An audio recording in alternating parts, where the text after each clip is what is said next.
Hello friends, வணக்கம். Welcome back to happy home makers channel. எல்லாரும் நல்லா இருக்கீங்களா? நம்ம ஜென்ரலாக ஐஸ்கிரீம் சாப்பிடணும்னு ரொம்ப விருப்பப்படுவோம். ஆனால் வெயிட் போட்டுருமோன்னு பயமாக இருக்கும் இல்லையா? இன்னைக்கு அந்த மாதிரி எந்த பயமும் இல்லாமல் ஒரு சாக்லேட் ஐஸ்கிரீம் எப்படி செய்யறதுன்னு பார்ப்போமா? வாங்க. இதுக்கு ரொம்ப மினிமம் பொருட்கள் தான் தேவை. நல்ல கனிஞ்ச வாழைப்பழம், வனிலா எக்ஸ்ட்ராக்ட், கொக்கோ பவுடர், தேன், ஒரு சிட்டிகை உப்பு, அவ்வளவுதான் நமக்கு தேவை. இப்போ 3 இல்லை 4 மீடியம் சைஸ் வாழைப்பழம் எடுத்துக்கோங்க. இந்த வாழைப்பழம் நல்ல ப்ரௌனாக கனிஞ்சதாக பார்த்து எடுத்துக்கோங்க. சில நேரம் அந்த தோலெல்லாம் சுருங்கி போயிடும் அந்த வெயிலுக்கு. அந்த மாதிரி இருக்கிற வாழைப்பழத்தை கூட நீங்கள் எடுத்துக்கலாம். ஃப்ரீசரில் வச்சு நல்ல 4லேருந்து 5 மணி நேரம் ஃப்ரீஸ் பண்ணி எடுத்துக்கோங்க. இந்த மாதிரி வந்ததுக்கு அப்புறமா தோலை உரித்து அது சின்ன சின்ன பீஸாக கட் பண்ணிக்கோங்க. இந்த மாதிரி ஃப்ரீஸ் பண்ணுற வாழைப்பழங்களை நீங்கள் சும்மா மிக்சியில் போட்டு அடித்து சாப்பிட்டீங்க அப்படின்னாலே நல்ல ஐஸ்கிரீம் சாப்பிட்ற மாதிரி இருக்கும். ஸோ உங்களுக்கு வெயிட் போடுறத பற்றி பயம் இல்லாமல் நீங்கள் ஐஸ்கிரீம் சாப்பிடலாம். இதில் உங்களுக்கு எந்த ஃப்ளேவர் வேணுமோ அதை நீங்கள் சேர்த்துக்கலாம். இந்த இதுக்கு வாழைப்பழம் செலக்ட் பண்ணுறப்ப ரொம்ப ஸ்ட்ராங் ஃப்ளேவர் இல்லாத வாழைப்பழங்களாக செலக்ட் பண்ணிக்கோங்க. இந்த செவ்வாழைப்பழம் அந்த மாதிரி எடுக்காதீங்க. நம்ம பூவன் பழம், ரஸ்தாளி அந்த மாதிரி வாழைப்பழங்கள் எடுத்துக்கோங்க.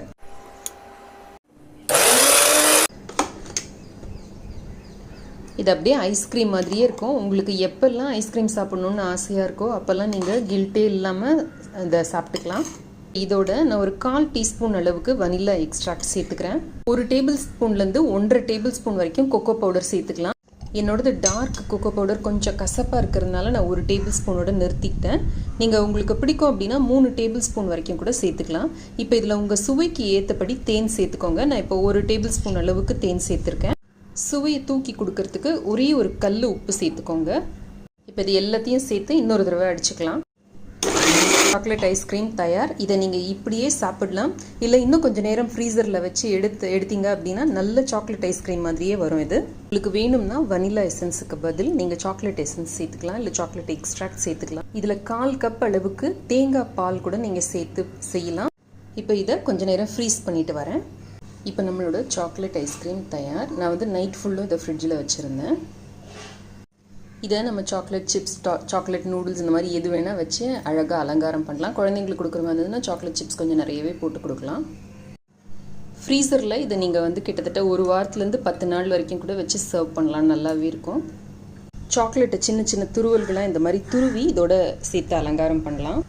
முதல்ல சாப்பிட்றப்ப கொஞ்சம் வித்தியாசமாக இருக்கும், பட் சாப்பிட்டு பழகிட்டோம் அப்படின்னா இந்த டேஸ்ட் நமக்கு பிடிச்சிடும்.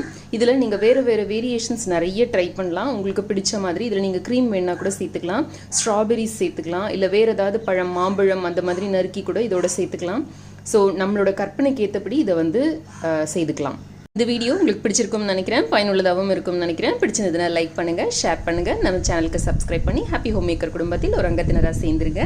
இணைந்திருங்கள் ஹாப்பி ஹோம் மேக்கருடன். எந்நாளும் நன்றி, வணக்கம். ஆரோக்கியமான சமையல், ஆனந்தமான வாழ்க்கை.